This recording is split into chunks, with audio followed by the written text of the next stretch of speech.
El inmoralista, del autor André Gide, ganador del Premio Nobel de Literatura en 1947. El título de esta novela es sugerente, pues da a entender en apariencia que se trata de un personaje arrastrado por sus pasiones, depravado, decadente, pervertido, degenerado, es decir, inmoral, pero no es exactamente así. Más bien, el protagonista Michel es un hombre racional, algo circunspecto, responsable por su trabajo y de su esposa, pero al estar convaleciente a causa de una enfermedad, se replantea su vida. Mejor empecemos con el desarrollo de la novela y veamos por qué se la denomina El Inmoralista. Comienza con la introducción de una carta escrita por un amigo de Michel, en la que se dirige a su hermano solicitándole un empleo para Michel. Esta carta va a ser en realidad el desarrollo de la novela, y va a consistir en el relato que Michel refiere a 3 amigos, incluyendo al de la carta. Los 3 amigos acudieron, como se cuenta en esta introducción, porque 2 conocidos suyos les avisaron que Michel deseaba verlos. Los 4 amigos se conocían desde el colegio y sentían una amistad entrañable el uno por el otro. Después de la introducción, vemos el recibimiento del anfitrión hacia sus 3 amigos. Michel se siente sumamente agradecido de que hayan venido. Él solo desea ser escuchado. Se encuentra en una encrucijada de su vida, y al llegar a este punto, siente que necesita contarles el proceso vivido desde hace unos años hasta ahora. Comienza diciendo que se casó a los 24 años cuando su esposa tenía 20, matrimonio al que ellos asistieron, por cierto. Sin embargo, se casó más por complacer a su padre que por amor. Su padre murió de una enfermedad a unos meses después de casarse Michel. Gracias a su progenitor aprendió historia, hebreo, latín y griego, y Michel pasó a trabajar como profesor de historia y escribiendo uno que otro libro. Llevaba una vida austera y disciplinada. Se permitió unas vacaciones por su matrimonio. No sé si llamarlo luna de miel porque en el libro no se menciona esto, pero fue un viaje desde París hacia Túnez, en el norte de África, donde se siente verdaderamente relajado por primera vez en su vida, y es en este viaje donde puede contemplar la belleza física de su mujer y el amor que ella sentía por él. Se propuso tratarla como Marcelina lo merecía, así se llamaba su esposa. Michel empezó a toser continuamente, pero no se preocupaba hasta que escupió sangre. No deseaba preocuparla a ella, así que lograba disimular muy bien, pero al ver que Marcelina no notaba nada malo en él, le dice que acaba de escupir sangre en su pañuelo, y ella se desmaya. Michel llama al doctor, arrepentido de haberle contado su enfermedad a Marcelina. El doctor, después de examinarlos, diagnostica que el enfermo es Michel. Marcelina solo pasó por una fuerte impresión. Su esposo tiene tuberculosis. Al principio, Michel no lo quiso aceptar, pero con el transcurrir de los días se convenció y se propuso curarse. Después de leer los folletos que el médico le enviase, se dedicó a un tratamiento a base de respirar aire puro, hacer ejercicios y sobre todo una buena alimentación. Su mujer rezaba por él y esto no era del todo agradable a Michel. En una parte, dialogando Michel y Marcelina, se dice: «No hay que rezar por mí, Marcelina». ¿Por qué? Dijo ella, un tanto turbada. «No me gustan las protecciones. ¿Rechazas la ayuda de Dios? Luego, él tendría derecho a mi agradecimiento. Esto crea obligaciones, no las quiero». Continuando con su estadía en Túnez, Michel va conociendo a chicos árabes. Los primeros son Bashir y Ashur. El primero le parece más guapo. La vitalidad de los adolescentes árabes influyen positivamente en su estado de ánimo. Van mejorando su salud y deciden los esposos ir a los vergeles, que vienen a ser jardines exuberantes. Aquí va conociendo más árabes adolescentes. Michel se siente encantado. Regresan al alojamiento y Marcelina trae niños y adolescentes a la casa para cuidar de ellos y para distraer a su esposo aún convaleciente. Un chico se presenta, se llama Moktir. Michel ve que es guapo y por eso le agrada su compañía. En una ocasión, cuando Marcelina no está, Michel ve, sin que Moktir se dé cuenta, cómo éste esconde una tijera de la casa en su bolsillo. Michel está a punto de exaltarse y de encarar al ladrón, pero de pronto prefiere simular no estar enterado del hurto y deja que Moktir se vaya tranquilamente. La osadía y la falta de moral del chico hicieron que Michel sintiera que Moktir se convierta en su árabe favorito. Pasan los días y estando restablecido de salud, desea a la pareja salir de Túnez, sobre todo por el clima que había cambiado y no les agradaba. Michel también siente que no necesita estar más tiempo en compañía de los chicos árabes, la energía había brotado en él. La noche antes de partir, desea leer algo y ve en su mesa la Biblia. La abre al azar y encuentra las siguientes palabras que Cristo le dice a Pedro: «Ahora te ciñes tú mismo y vas a donde quieres ir, pero cuando seas viejo extenderás las manos». Michel presiente que la frase «extenderás las manos» están dirigidas a él. Con esta reflexión parte el día siguiente. Deja Túnez y viaja a Malta y después a Siracusa con Marcelina. En sus viajes, al haber traído consigo libros, intentó volver a sumergirse en los estudios de historia, pero ya no le atrae. En una parte dice: Di en despreciar en mí aquella ciencia que antes constituía mi orgullo. Los estudios que antaño fueron toda mi vida no parecía tuvieran conmigo más que una relación por completo accidental y convencional. Me descubrí otro, y existía, oh gozo, al margen de ellos. Como especialista me juzgué estúpido, como hombre me conocía yo, apenas acababa de nacer y no podía saber ya como quien nacía. He ahí lo que me faltaba por saber. Así que Michel, al no tener interés como antes de sus estudios arqueológicos, ahora anhela ser otro, pero un otro auténtico, el verdadero Michel, no el que hasta ahora ha sido, un hombre, digamos, reprimido y conformista. Más adelante dice, a partir de entonces fue a este a quien pretendí descubrir, al ser auténtico, al hombre viejo, a quien el Evangelio ya no quería, aquel a quien a mi alrededor todos, libros, maestros, padres y yo mismo habíamos intentado eliminar desde el principio. Y me parecía ya, debido a las enmiendas, más borroso y difícil de descubrir, pero por ello mismo era tanto más útil y valioso descubrirlo. Menosprecié desde entonces a este ser secundario, aprendido, sobredibujado por la educación. Era necesario librarse de las enmiendas. Parte de ese autodescubrimiento consistió en ir a un río a bañarse desnudo y afeitarse su barba profusa, y también dejarse crecer los cabellos, que siempre los llevaba cortos. Es consciente de que su nueva apariencia y su nueva forma de pensar podrían ser chocantes para Marcelina, ya que ella se casó con un hombre distinto al que Michel es, o al menos pretende ser ahora. Teniendo presente esto, el trato hacia su esposa no cambia. Las expresiones de amor son meros formalismos, pero cargados de intensidad, es decir, en su afán por demostrar a Marcelina que él la ama a pesar de no parecer el mismo con el que se casó, la llena de halagos y caricias, e incluso reflexiona en su propia mirada y se esfuerza por mirarla como siempre lo hacía. Marcelina mantiene su conducta de esposa que ama verdaderamente a su esposo.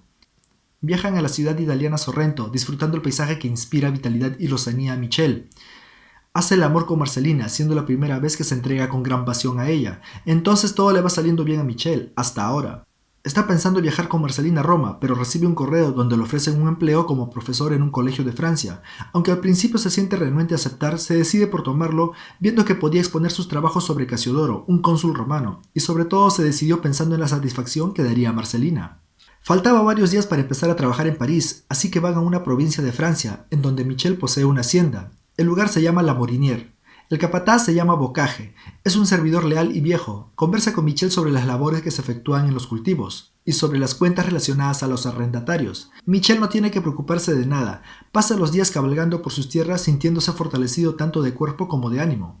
Un día, Bocage le presenta a su hijo Charles, que acaba de llegar para ayudar a su padre. Michel queda impresionado por la belleza del joven. Charles tiene 17 años. Busca la ocasión para encontrarse con Charles. Y cuando se encuentran conversan de las reparaciones a las granjas y del valor de las tierras. Michel se da cuenta que Charles conoce muy bien su hacienda. Su padre Bocage lo ha instruido bien desde niño. Me olvidaba mencionar que Marcelina está embarazada y Michel se alegró por la noticia. Ahora, retomando las conversaciones de Charles y Michel, aquel le hace ver que hay tierras improductivas que le quitan valor monetario. La culpa es de los arrendatarios, quienes desean mantener ciertos terrenos sin cultivar, para que el valor de la hacienda no suba y así ellos no tengan que pagar más por el alquiler. Aconsejado por Charles, Michel les aumenta el precio del alquiler a los arrendatarios y les despoja de porciones de terrenos improductivos. Obviamente, estos se enojan y no van a aceptar los nuevos términos del contrato. Prevista esta actitud de rechazo, Michel rompe el nuevo contrato dejando que se vayan los hombres. Hasta encontrar nuevos arrendatarios, deja encargada la hacienda a Bocage y a Charles, pero el capataz ha pensado mandar a su hijo a una granja distinta para que se entrene mejor en el oficio.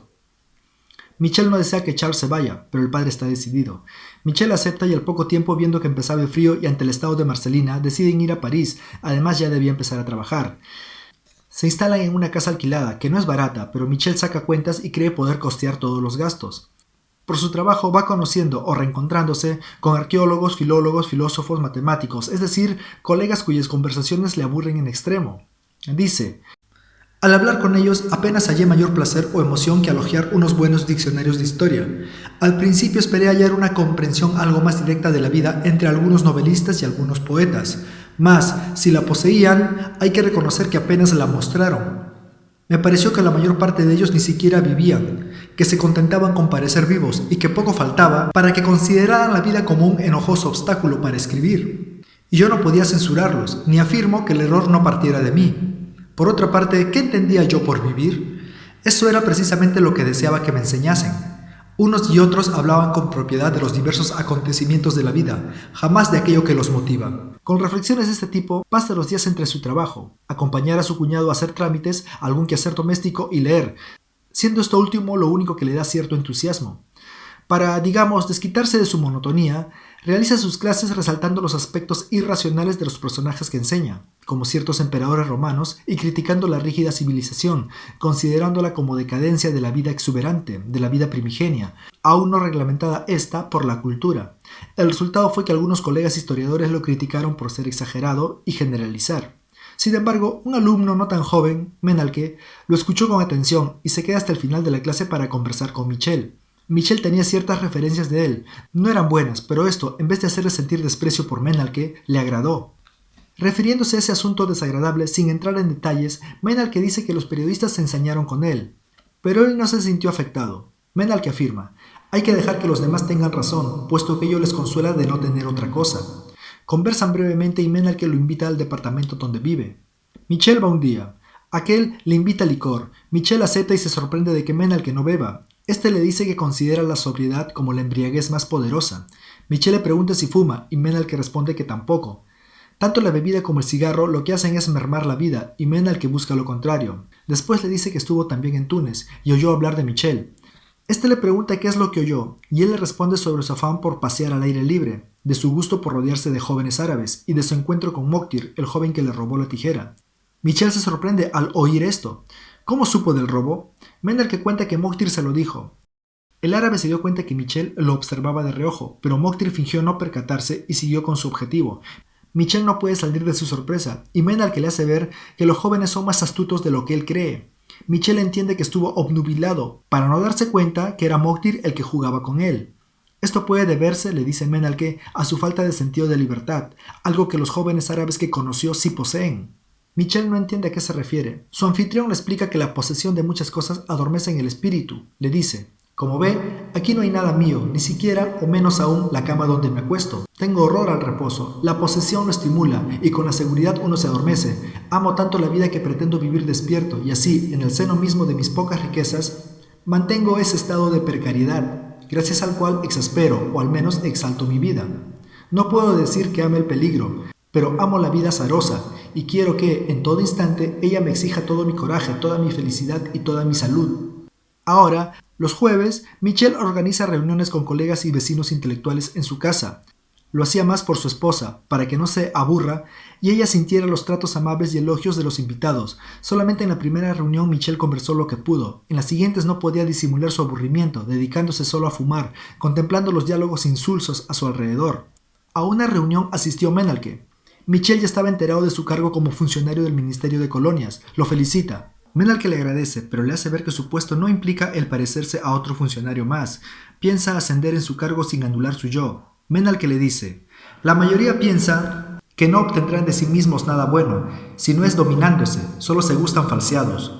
Todos pretenden parecerse a sí mismos, lo menos posible. Cada cual se propone un modelo, después lo imita, ni siquiera escoge el modelo que imita, acepta un modelo ya existente. Sin embargo, creo que en el hombre hay otras cosas que leer. No hay quien se atreva a volver la página. Leyes de la imitación, yo las llamo leyes del miedo. Uno tiene miedo de encontrarse solo, y uno no se encuentra en absoluto.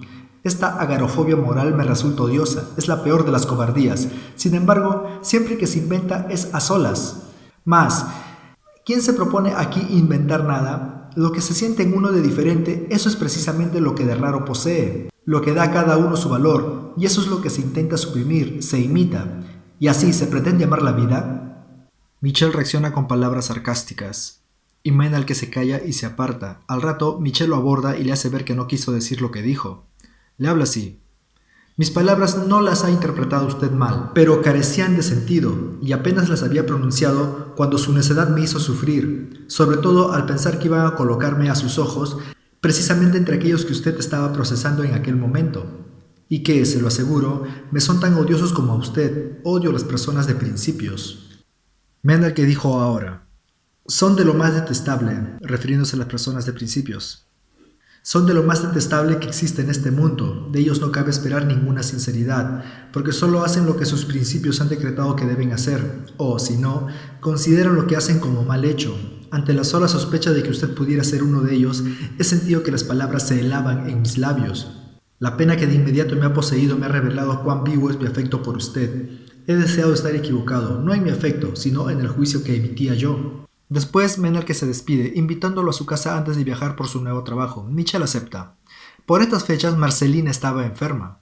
Se sentía fatigada y tosía continuamente, y lo más grave era que estaba gestando. Tenía la esperanza de curarse con los remedios del médico. Michel la cuidaba con dedicación, pero tuvo que ausentarse la noche de visita a Menelke. Va y conversan sobre filosofía, la cual ahora no es la que se enseñaba en la Grecia antigua, donde los filósofos vivían de acuerdo a lo que pensaban. Y esta coherencia era la verdadera enseñanza. Michel le dice que su anfitrión debería escribir, pero Menelke piensa que hacerlo sería plasmar recuerdos, y los recuerdos para él son impedimentos de las sorpresas venideras que le depara la vida. Él desea experimentar como si fuera la primera vez, sin pensar que fue feliz en el pasado. Michel se queda esa noche a dormir en casa de Menelke. Por la madrugada lo acompaña a la estación y se despide de su amigo al partir el tren. Al regresar a su casa, encuentra a Marcelina grave.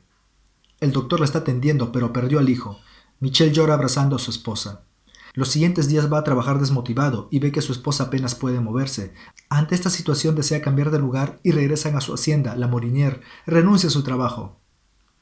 En la Morinière, Michel, después de encontrarse con su capataz Bocage, conoce a algunos jóvenes que laboran allí. Bute, quien es un parlanchín, los hermanos Geurteven, arrogantes, Alcide, hijo menor de Bocage, y el reencuentro con Charles. Este ya no le parecía tan guapo como antes, había madurado. Michel prefería salir por los campos con Alcide. Pero Bute hace fraude colocando trampas en complicidad con Alcide, para después cobrarle a Michel por las trampas descubiertas. Este sospecha que le están tomando el pelo, pero consiente el engaño, a pesar de las advertencias de Bocage respecto a Bute, calificando al joven de ser un taimado delincuente. Hasta que Bocage descubre lo que se venía produciendo y castiga a su hijo Alcide a correazos, enojándose también con su patrón por no haberle hecho caso cuando le dijo que despidiera a Bute. La mañana inmediata al castigo, Charles va donde Michel. Está molesto, le dice que su padre siempre veló por los intereses de su patrón. Sin embargo, el patrón prefirió no hacer caso y dejar que los acontecimientos llegaran hasta este punto. Finalmente, Charles le comunica que él y su padre, así como su hermano, se van definitivamente de la Morinière. Michel recuerda las palabras de Menelke sobre la posesión de las cosas y le dice a Charles que piensa vender la hacienda. Charles, serio y conforme, se va. Lo que viene a continuación son los viajes de la pareja por algunas ciudades europeas como Sorrento, Siracusa y el país Suiza. Es aquí donde Michel más se aburre. Dice, las personas honestas me horrorizan. Si nada tengo que temer de ellas, tampoco tengo nada que aprender. Y por otra parte, no tienen nada que decir. Honrado pueblo suizo, portarse bien no le vale para nada. Sin crímenes, sin historia, sin literatura, sin artes, un robusto rosal sin espinas ni flores. Que ese honrado país me aburría era cosa que sabía yo de antemano, pero al cabo de 2 meses, habiéndose convertido ese aburrimiento en una especie de furor, ya no pensaba más que en irnos. Viajan a Túnez, al mismo lugar donde se alojaron hace poco más de 2 años. Vuelve a ver a los chicos árabes. Ahora los ve feos y todos están dedicados a sobrevivir. Recordó las palabras de Menelke sobre los recuerdos, en los que no hay que esperar nada de ellos. El pasado debe quedar extinguido. Uno no debe vivir en el pasado. Y así pues ve que un chico árabe trabaja como lavaplatos, otro picando piedras en los caminos, otro vendiendo pan en el mercado, otro cortando carne. Uno se ha casado a los 15 años, pero es un libertino. El único que se conserva guapo e incluso un poco más bello es Moctir, que acaba de salir de la cárcel por hurto. Michel lo toma como ayudante. Marcelina no mejora, está cada vez peor de salud. Los tres viajan a una ciudad de Argelia y es aquí donde Marcelina fallece por tuberculosis. Michel termina su historia contando que se pasa los días sin hacer nada y por eso los llamó para que sus amigos le den algo que hacer. Como punto final, cuenta que se acostó con una prostituta, pero ahora prefiere al hermano de esta. Así es, escucharon bien, al hermano, con el que mantiene una relación. Pues bien, esta novela de André Gide fue publicada por primera vez en 1902 en Francia, así que no hace falta ser muy perspicaz para entender de por qué el autor le confiere atributos de inmoralidad para esa época. Como hemos visto, Michel se la ha pasado dialogando con puros varones, a excepción de Marcelina, y nos dimos cuenta de su atracción por los jóvenes. Bueno, depende de cada lector si está de acuerdo con el personaje o no. Hasta aquí el resumen y análisis de esta novela El Inmoralista de André Gide. No olviden darle me gusta, suscribirse y activar la campanita para recibir notificaciones de más resúmenes que pienso hacer. Hasta pronto amigos, chao.